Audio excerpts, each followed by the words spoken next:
We like to call it the Supernatural Hour. And now, our hosts. Hey, welcome to the Supernatural Hour. I'm Don, and I'm here with... I'm Tim. And Raven. Today we're going to talk about afterlife experiences and near-death experiences. And we've done a little bit of following up on that and doing some research on that. We've watched some documentaries and some follow-up, and this has been something that's kind of been interesting to me for a long time. Back in 1979, my grandfather gave to me a book that his father had actually written that's called A Glimpse into the Future by Thomas S. Thomas. And it's about his near-death experience, or actually his death experience, and what he experienced. And in 1894, I believe it was, he was working as a farmer up in Malad, Idaho, and he got sick and got chilled and went home, and he literally died. It's a very interesting experience, and he describes in this book the different stages of death that he went through and what he did. And he was actually dead long enough that they actually had telegraphed parts of his family that were down in Salt Lake, because he was in Malad, Idaho. He said, he gives quite a description about how he perceived things, while he was dead, that he could see things. He could see the interactions that were happening. He described the horse of the rider that was taking the message to the telegraph office, and he said he could actually see the waves on the wires on the telegraphs as they were being broadcast down to Salt Lake, the people getting them. So he was actually dead for quite a while before he returned. But it's a very interesting book, and that always has kind of got me interested in near-death experiences and death experiences. It's kind of something that we've got in our family. In fact, like I say, he actually published a book, and it's about 160 pages. It's a smaller form factor, but it's pretty interesting, and all of the different things that went in. But as I've read through this, and then as I've watched a number of documentaries and a number of different things, many of the things that he described in this book, and again, it was published in 1924, relate to a lot of the things I've seen in documentaries about near-death experiences that have happened now and things that are going on. Some of the interesting things about the near-death experiences, and you've seen it in movies like Ghost, but there's a number of them where there will be a death experience of some time, and you see the body, the spirit moving away from the body and going up and being able to witness the scene that's going on, whether it's in a hospital room or something like that. And there's a disassociation of the body from what I'll call the spirit, the consciousness. Right, and last night we watched several different YouTube clips of people and their experiences, and everyone's was a little different, as far as the main, for lack of a better word, plot of their particular story. But there were some very dramatic similarities in every single person, and one of them, I don't want to give them all out now. No, give them out. Okay, we'll give them out now. So one of them was almost everybody said that there was a disassociation from their body, and they all said they were looking down at their body, which leads you to believe that they're above their body. They're moving up. Almost everybody said that there was a very, very overwhelming, strong feeling of love that they felt. Almost every single one of them said that there was a light. Almost every single one of them said that there was a family member, usually a couple. In one case it was a mom and dad, and another case it was mother-in-law and father-in-law. Mother-in-law and father-in-law, because the mother-in-law had just recently died. But there was always a family member or two that was there to help them. I think another real strong thread that almost every one of them said was they were told to go back and tell people what they had seen. And like I said, there was one, and I don't know if we want to go here now yet or not. No, go ahead. But there was one where it was this fellow. He was an atheist, and whether or not you're an atheist, where your beliefs are at, I'm not trying to change your mind. I'm just telling you the story. But he was an atheist, and he passed away he really didn't talk about why he passed away or for how long. No, he had actually taken. Did I miss it? He drank some bad water. Oh, that's right. It had been tainted in it. That's right, because in this video, they're making this video for YouTube, and they're blocking out. They were like clouding out the actor. I was like, why are you clouding out the actor of the movie that you made? Because I'm sure, I don't know. Anyway, but he died, and for the period that in his experience, he actually met Christ, and Christ spoke to him, but then he got a key and unlocked some door or some portal, and this man went down to hell, and his near-death experience, his afterlife experience was mostly spent in hell. And he would see people in he described them as cubes, and he said, I saw these people in these cubes, reliving parts of their life and anguishing over parts of their life, and, just described in detail, probably 6, 7, 8 different people. I think he said he saw a lot of notable people, and the only one he named was Hitler, and just the agony that they were all going through. And, he was like, it was terrifying. He was like, crap, I've gone to hell. But then after he, was watching all of these for, sounded like quite a long period of time, Christ came down and said, okay, you don't need to be here. Just go tell people. And when he came back to life, and he's like, I'm totally a believer now. I'm no longer atheist. Even though he didn't have some of the common threads that these other people did for whatever reason. His was a little different. He did have the feeling of joy and that, but then he had this other experience. Right. But he was still told to go back and tell people, which I find is interesting. I've heard that some people, when they have their near-death experiences, they often have like flashbacks of their life, and their life is like played over them. Like one lady that I was watching on YouTube mentioned that it was kind of showing like all the painful parts of her life as she went through this whole kind of reenactment thing. But most people, they actually report that when they have the near-death experience, that it's positive. It's all positive in nature, and it actually helps them reduce in their anxiety when it comes to dying. It gives them that affirmation of life, and it overall increases their well-being. Like most people, after they have their near-death experiences, they change for the better. Right. Many of them said that. They said when we came back, they said, one, we're not scared of death anymore. And that was kind of an overall theme for most all of them. Yeah, I mean, there were a few that were the go to hell kind of a little bit darker experiences, but it was overwhelmingly a positive experience. Yeah, and a lot of them said, when we came back, we view life differently. Different things are important that weren't important before, and it really changed their outlook for the better. And I think part of me thought, well, yeah, because you're not dead. But the other interesting thing is, again, kind of a common thread throughout all of these near-death experiences, or these afterlife experiences, were when they were having their experience, time wasn't a thing. And we say that all the time, that ghosts don't recognize time, and time doesn't work the same way. The same way in the paranormal as it does in real time for us. But they said that same thing in their experiences was, time wasn't a thing, which I found interesting. Yeah, a lot of interesting experiences. One that we saw, that was I think it happened in the late 1990s, where there was a car accident and a woman was with her husband and their son, and the son was in the back seat, and he was younger, 10, 11, something like that. I think he was 8. Was he 8?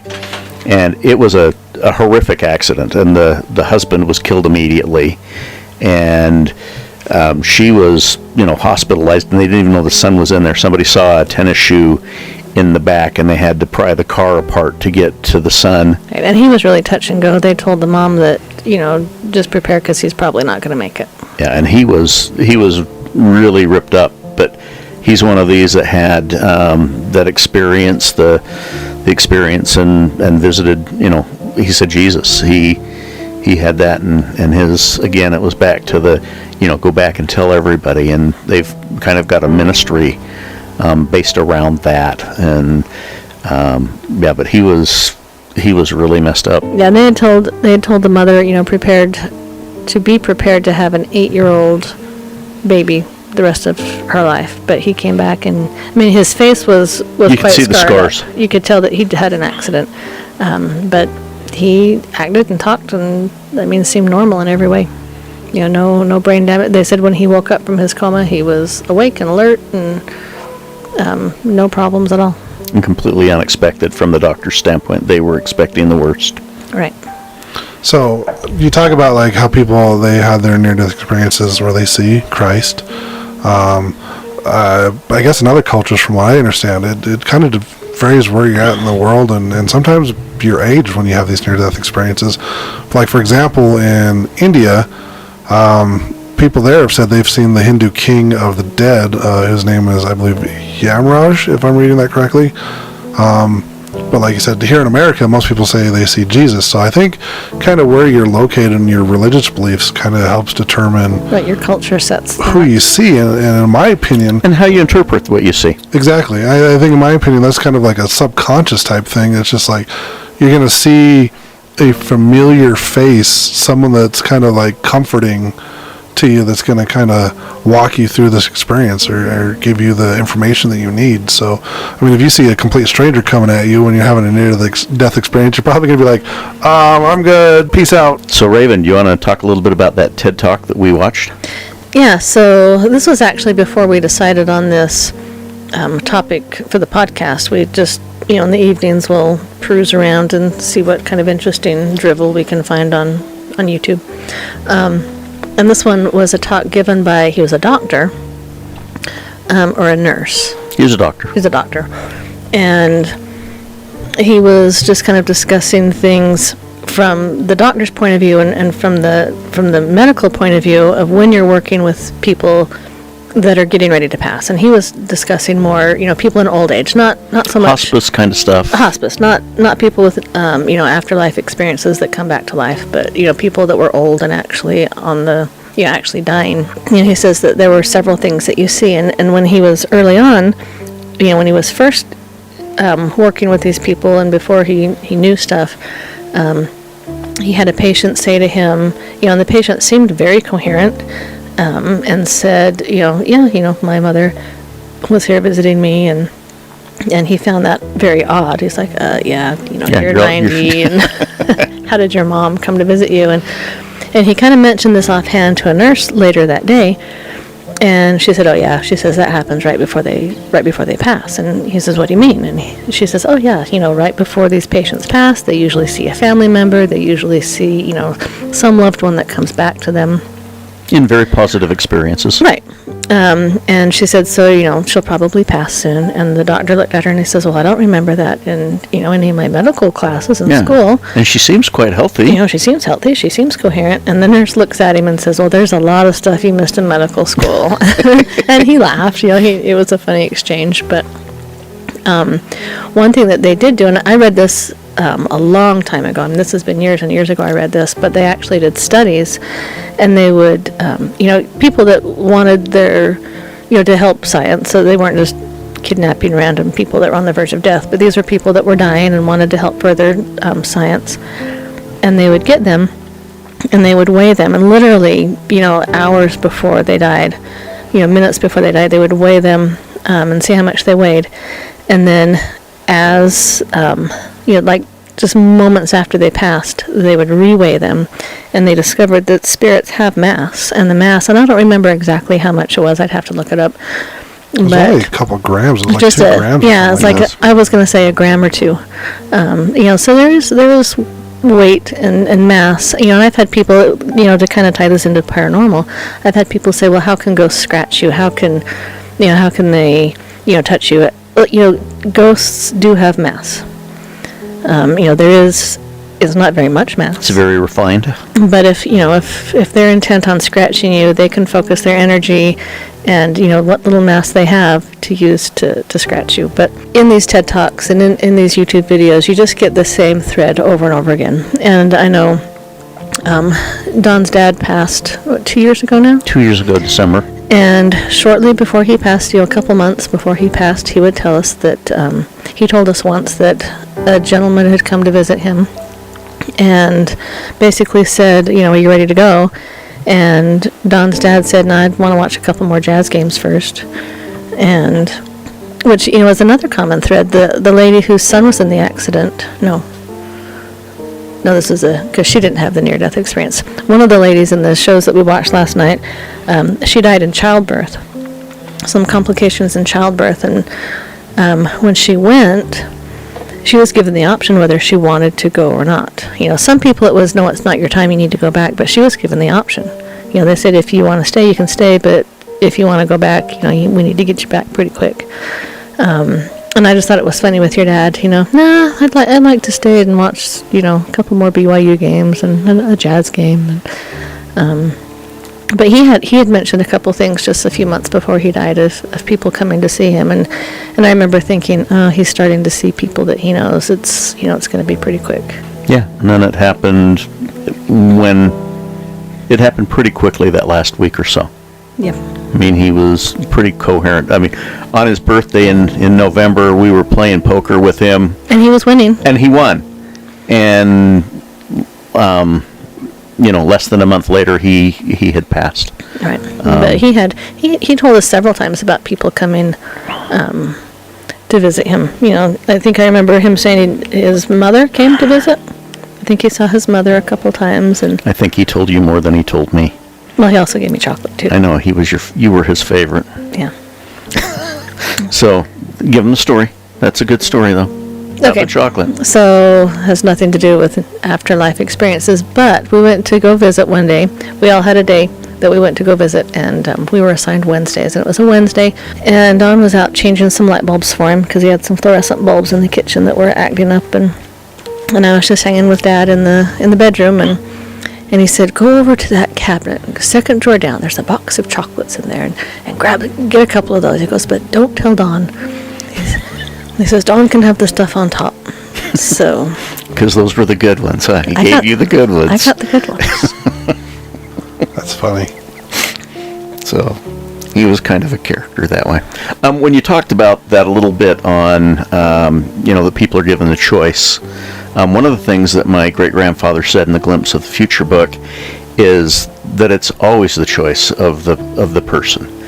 And he said, but they'll come to the realization, depending upon either how badly the body's damaged or, the state that you're in, that there comes a point where it makes sense. But his statement in this book is, it's always the choice of the individual on when they actually make that pass. And he said it could be traumatic, it could be a bullet, could be hit by a train or whatever, but there's always that choice by the person on what they can do, and sometimes it's just inevitable. I mean, right. If your head gets decapitated, you're probably out. Yeah, you don't. I mean, yeah. But he said there is a choice there, and that could actually be maybe part of the reason that there are ghosts around, is because the body can't continue to function, but they're not leaving. Right, they're not ready to go. They're not ready to go. That's the case of Brandy's grandma, Annie, that we've talked about on the show on past episodes. She died in a fire, and she never crossed over because there's still stuff that's here on Earth that she needs to do. Well, and it's interesting, and this might be taking a little bit of a tangent, and I apologize if it does, but just the link between, you've got spirits coming and, interacting with the elderly that are about ready to pass. And, is that to comfort them? Is that to make it seem less scary? Is it because the veil is thin? However you want to interpret that. But I don't think that you even have to be near death to have the spirits come and interact with you. It was, about 8 years ago when I was trying to decide to get divorced. And a little background on me, might be TMI, but too bad. I've actually been divorced twice, and I did the leaving both times because I had had enough. And when it came to my second divorce, I remember thinking, wow, one divorce wasn't really where I thought I would go, and now I'm contemplating it a second time. And I was really struggling with it, because to me it was, you failed, and I don't do failure well. I'll just let you know that. And so, and then there's some religious aspects. I mean, there's a lot going on, and I just remember really, really being at kind of a dark place in my life, trying to decide, is this something I should do? And I had a dream one night, and in my dream, my great aunt came to me. And we've talked about my great aunt on this podcast before, Krista. And I've actually felt her energy a couple times. She's awesome. Really good energy. But she came to me in this dream, and in the dream, I'm in her basement, and the way she appeared to me was exactly how I remember her. I dream about her often, and usually, how dreams are just weird, dancing tulips and plates of spaghetti and stuff. And so a lot of times my dreams are her, and she's like zombie Krista, which sounds very disrespectful, and it's not meant to be, but dream's a dream. And usually I'm at her house, and the weird things are going on, and she's like zombie in the bed, but alive. But this one, she was just how I remember her. And I don't want to get too deep into it, but the clothing that she was wearing was very distinctive to me and made me take pause and say, this is the real deal. And dreams are dreams, and so there's a little bit of weirdness. And she and I communicated, but it wasn't with word. It was more like mental telepathy. And I remember saying, Krista, and she said, so I'm in her basement, and the whole dream was kind of sepia, but she was very much in like normal color. And she was there's a door between us, and the door was only open, maybe a quarter of the way, and so I could see her. And I went, to go to her, but she kind of motioned that no, stay where you're at. And she mental telepathy to me, there's things I would like to tell you, but you're in a dark place. And that was the end of the dream. I woke up and I thought, after a lot of kind of soul searching and, I did a little bit of research on, what do dreams mean? What does that mean? Because dreams are always cryptic. Why do dreams have to be cryptic? Why can't they just say, this is what you need to do? But I kind of figured what she was trying to tell me was I was in a dark place. I needed to get out. And in my case, it meant get a divorce. So, and it was the right choice. 8 years later, I look back, and it was the right thing for me to do. I'm not advocating divorce. It might not be the right thing for everything, but where I was and with what was going on, it was the right thing at that time. She told me this is the right thing to do. So the whole point of this is just, the veil between our world, what we know as mortals, and the spirit world, whether it be, a dream, whether it's people on the verge of death, they've come to the end of their life, or whether it's children that are very close to the veil, whether it's one of these afterlife experiences, a medical thing where you're dead for a little while and then you come back. Mediums, to me, and this is just my opinion, but to me there's too many similarities, there's too many occurrences to make me doubt an afterlife. And so, people could argue with me, and that's fine, you've got your prerogative, but to me it just is just too clear cut. It's just there. I believe in afterlife, and I actually believe in past lives as well, which we'll talk on another episode of the show. But if it's all right, I'd like to talk about some of the possible theories as to why we have near-death experiences. Absolutely, because I kind of took us out in the weeds. No, that's fine. So there's a couple neuroscientists that actually have proposed that there are two types of near-death experiences. The names of these scientists are actually Olaf Blank and Sebastian de Guez, I believe. I'm not sure if I'm saying that right, but they say that the two types of near-death experiences, one is associated with the left hemisphere of your brain, and the other is with the right hemisphere. Now, in the left hemisphere, some of the associations there is it features an altered sense of time and impressions of flying. On the other side, on the right hemisphere, there's characteristics of seeing or communicating with spirits and hearing voices, sounds, and music. Now, it's not very clear why there are different types of near-death experiences, but the different interactions between the brain regions produce these distinct experiences. Now, the temporal lobes, they also play a very important role in near-death experiences. This is the area of your brain that's involved with processing sensory information and memory. So abnormal activity in these lobes can actually produce strange sensations and perceptions. I know there's talk out there, people that actually have their near-death experiences swear by them that they actually happened. There is people out there that think that those people are crazy and they're just experiencing hallucinations Or brain death, the processes of brain death, and that's with the lack of oxygen and And whatnot. that's- Because part of a near-death experience is like you literally die. You like go into cardiac arrest. The brain shuts off. Your body starts shutting down. Right. One of basically. and I hate to interrupt you, but one No, of you're fine. I wanted to get this in here before we moved on. One of the YouTube videos we watched was, a couple of doctors, and they said that at the times when these people were having these experiences, they're like, they physically should not have been having them. they have recollections that their consciousness existed beyond brain death. Right, and they said, they said, we put them under, we wheeled them into the operating room, but these people, that had these experiences were explaining the operating room and describing what was happening to them, and they said there's no physical way they could have known that because they were asleep before they came in the operating room. We wheeled them out of the operating room into the recovery room, they were still asleep, and they said it just freaks us out because there's no way they could, they'll describe the room in detail of what was where and who was where, and it freaks them out. Yeah, and even describing conversations of family members blocks away. So, this is just a fascinating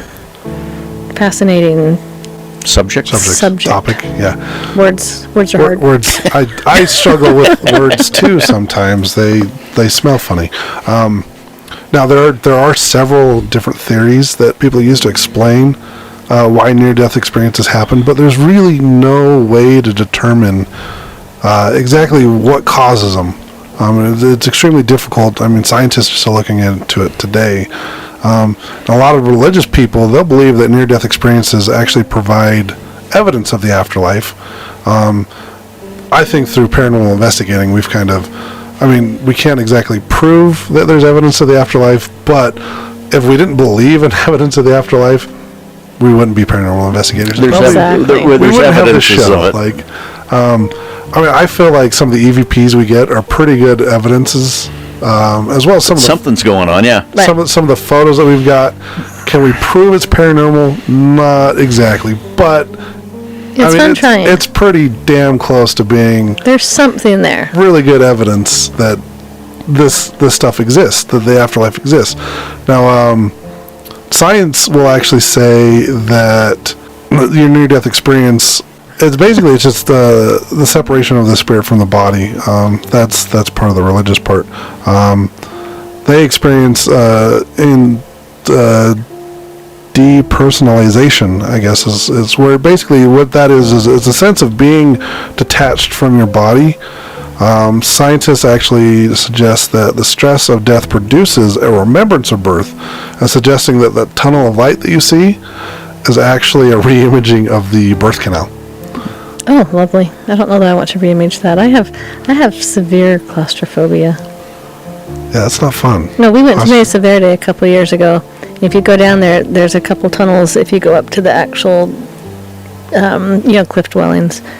And seriously, before I would let Don buy the tickets, I'm like, hang on, I've got to see if I can make it through this little tunnel, because they have a little Metal box. metal box, and it's like, if you can go through that and not have a little come apart, then you'll be fine. And so I'm like, wait, do not buy tickets. Let me make sure I'm not going to have a conniption fit. So that's kind of creepy, actually. Well, other theories that people have come up with is some researchers claim that when you have these near-death experiences, it's just endorphins being released during stressful events, and that may actually produce something like a near-death experience, particularly by reducing pain and increasing pleasant sensations.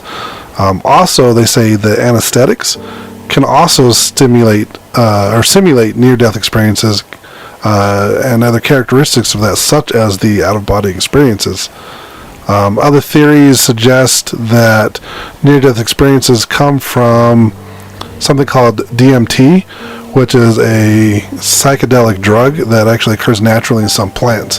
I know there was a whole documentary on this that one of our investigators told me about, and it's just crazy, like the things that people see or experience when they're using this drug. Someone did a study, actually, his name is Rick Starsman. He's a professor of psychiatry. He actually observed between 1990 and 1995 that people that had near-death and mystical experiences following the injection of DMT. Now, according to him, the body has a natural DMT release at birth and at death. However, there is no conclusive evidence to support this view. Overall, chemical-based theories lack precision and can't actually explain the full range of near-death experiences that people experience. Researchers have also experienced near-death experiences via cerebral anoxia, or which is, like we mentioned earlier, a lack of oxygen to the brain. They've actually found air pilots who experience unconsciousness during rapid acceleration describe near-death experience-like features, such as tunnel vision. A lack of oxygen may also trigger temporal lobe seizures, which causes hallucinations. This may be similar to a near-death experience. Now, the widespread explanation for near-death experiences is the dying brain hypothesis. This theory proposes that near-death experiences are hallucinations caused by activity in the brain as the cells begin to die. As these occur during times of crisis, this would explain the stories survivors recount. Now, the problem with this theory, even though it's very plausible, is that it fails to explain the full range of features that may occur during near-death experiences, such as why people have the out-of-body experience. Right now, there actually is no definitive explanation for why these near-death experiences happen, but there is ongoing research that strives to understand this phenomenon. Now, whether paranormal or not, near-death experiences are extremely important. They provide meaning, hope, and purpose for many people. Now, I know that there's one study that a lot of the documentaries that we kind of watched and listened to, there's a program called Aware, I think it's called, where they're actually looking into whether or not these near-death experiences are actually happening, or if it's just like things that people are remembering as they have these experiences. One of the things I heard that they're doing is, like, when someone's like on the operating table and they're monitoring them, they'll after they put them under, and this person is technically dead on the table, they have a number that's like lit up in the corner that you can't actually see from the bed. And the theory is like, if that person, when they come back to, if they're able to tell you what that number was, that will just kind of be a way to kind of prove that these out-of-body experiences are actually happening. I'm not sure exactly like all of the research that they've done so far. I just know that they're currently researching and trying to figure out more about why people are having these experiences, and if they're actually having out-of-body experiences, or if they're just hallucinations, or whatever the cause for these experiences are. Yeah, we saw an interesting one, and it was a guy that had had a heart attack, and he was actually, pronounced dead for 45 minutes. Remember that one? Mm-hmm. And yeah, the truck driver. The truck driver, and he was actually he was on a radio show with radio host, and they were talking about it a little bit, and it was really interesting because of the length of time, and they talked about they got the ambulance there, and they worked on him, and they did it, and they finally gave up on him, and it had been 45 minutes since he had coded. Yeah, and then didn't they say that only 5% of people that go without oxygen to their brain for that long survive? At all, yeah. I mean, but he'd coded, and they were, boxing stuff up, and he was off the machines, and all of a sudden the heartbeat came back on, and took a deep breath. Yeah, and he's told to go home. That was the one with the mother-in-law that said, "Go back." It was very interesting, but that's, a very long time in that kind of situation. I think in this book, it was a long time with my great grandfather that he was dead for a long time. And I find those stories interesting, because you get the ones of, the heart stopped and we got the paddles and, we zapped him, and he'd been, he'd flatlined for a couple of minutes or a minute or two, and you kind of get those a little bit, but on the longer duration ones where there's a story and people come back. I mean, this guy, after 45 minutes, you think, he's going to be a vegetable or whatever, but he was alert and talkative and, I think he was doing back a radio to work. interview. Yeah. I think he had to wear a special vest that monitored his heartbeat for a month, which told me, because I was thinking, this happened a long time ago, but he was still wearing it, so it had to have been fairly recent. Yeah. And are there actual, after-death experiences, or is it, just a phenomenon of your brain? I don't know. Just with my belief system and where I'm at, I think that there are actual experiences. But, other people might think differently, and that's fine. We all, have our own belief system. But watching these people, even the guy that, experienced hell for most of his, afterlife experience, every single one of them came back changed for the positive, came back a better person and wanting to do better and be better. So whether they're real, whether it's just a physical manifestation of, chemicals doing whatever it does, I think if you come back from anything a better person, then it can't be a bad thing. Yeah. I agree. I don't recommend that you go and attempt to have a near-death experience so you can become a better person. Yeah, you can become a better person and still be alive. I mean, if you want to see what it's kind of like, I know there's a movie that was made in the 90s and remade a couple years ago called Flatliners, where they were medical students, I believe, and they were purposely killing themselves so they could have these near-death experiences and have those profound meanings. And not to get too much into that movie, but things did not go the way that they wanted them to go. Yeah, I don't think I'll gamble with that. I would never recommend to anybody that you purposely go out and try to give yourself a near-death experience to see what it's like.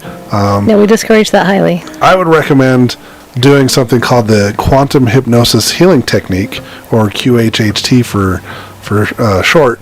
I've actually experienced that myself, and it's like a very deep meditative state where you can actually get information from your higher self or your subconscious self, and you can actually learn some of this stuff that it's not quite like a near-death experience, but it is a very, very interesting experience. I learned a lot about myself going through this and got a lot of good messages from my higher self or my subconscious self. So if that's something you're looking for, I would suggest doing that instead. Here in Utah, I don't know if she still does it, but I did mine with a lady named Kathy Lafitte, and I can look into it and see if she's still practicing and get that information if anybody wants it. But that's the route I would go if you're looking to find meaning or purpose in your life on a more deep personal level. I know there's mediums that do readings and stuff like that, but they don't compare to this healing technique. It is a little bit on the pricey side. I know Kathy charges about $222, but it's something that you only really need to experience once.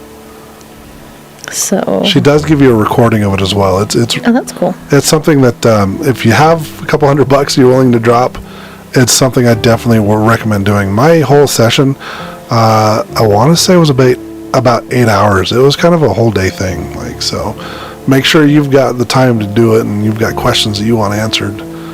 But it's probably the closest thing I've come to experiencing something like a near-death experience without actually, experiencing near death. Yeah. I do know that during my research, I did find out that there's a support group actually out there. It's called the International Association for Near-Death Studies. And there's actually apparently chapters of this all over the world where people get together. I think you can also go online. There's a website that you can go to.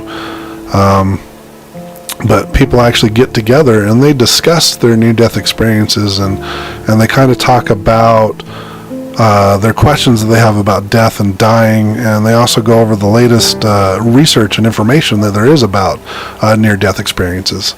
So that's kind of cool. If you've had a near-death experience and you want someone to talk to about it, you can look out to one of these organizations.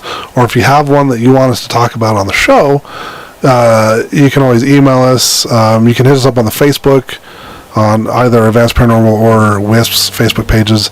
Or we have a new email that I've recently created. I believe it is aps.wisps.contact@gmail.com. I just kind of made that so people have a way to get a hold of us. But yeah, if you have any questions or experiences that you want us to share on the show, like, we'd be more than happy to hear them. Or even if you don't want them on the show, you just want to share them with us. I mean, you can go post them on the Facebook page. You can email them to us privately. We'd be happy to hear about. We'd love to hear your stuff. Any of the stories that you have. Absolutely. It's kind of fun to share the stories that we have, and it's interesting to hear what other people Right. are Well, going and through. one last thing that I have, as Tim was talking about the support group, it reminded me they gave some stats on how many people had these near-death experiences.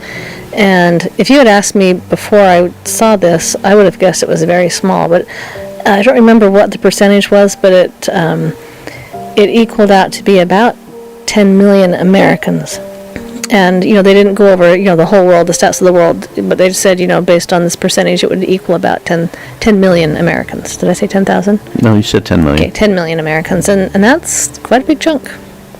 You can visit our website, advanceparanormal.com, and go to the merchandise tab and check out some of the awesome merchandise that we have. All right, call that an episode. Everybody, thanks for tuning in. See ya. Have a good one. You've been listening to the Supernatural Hour at AdvancedParanormal.com. The Supernatural Hour is part of the Radio Ronin network found at RadioRonin.com. Copyright 2021 by Advanced Paranormal Services.